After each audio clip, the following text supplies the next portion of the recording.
When you say combat reporter, it usually brings to mind the picture of a battered, unshaven, weary correspondent trudging through the mud. Now, this lady, she is a woman who has covered 7 wars in the past 5 years, and her name is Dickie Chappelle. November 3rd, Milwaukee Public Television presents Behind the Pearl Earrings, the story of Dickie Chappelle. It's very honorable what she did, and I'm shocked that people don't know who she was. And I had never heard of Dickie Chappelle in my entire life. She did something that was not very common at a time where it was not easy to do what she did. Her pictures were dramatic, but they also told a story. She had to prove herself, and God knows she did. The sum of her core was that she really was doing this because she felt she was doing the right thing. She felt that her gender should never get in the way. I mean, it never crossed my mind not to raise my hand to go to Iraq because I'm female. Is that because of Dickie Chappelle? Absolutely. Those pearl rings were a trademark of hers.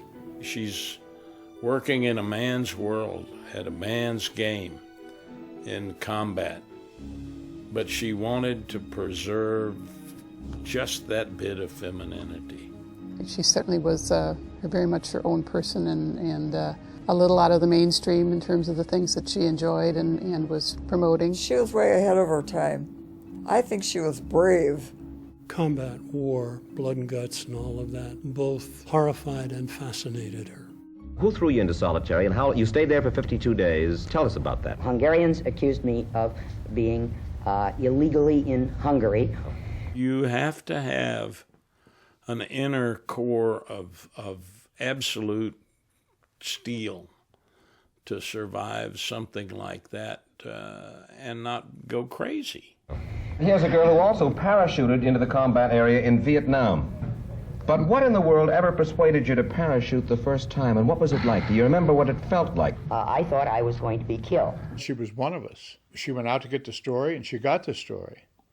And there was no BS about her. I mean, there was no hand-holding. Having a camera does provide that sort of sense of mediation. You're out of the moment because you're focusing on something else. And so I think that the focus probably helped her continue to move forward. Camera was probably her shield. She was a respected photojournalist and comrade who wore her love for the Marines on her sleeve. She was more of a Marine than a lot of Marines were. Milwaukee's pioneering female journalist, who was the first female American war reporter killed in combat. I remember my dad receiving the phone call and sitting down and,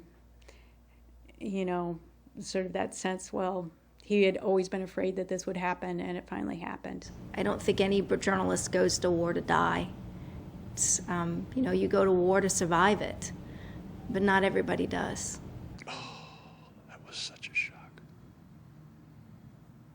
Such a shock.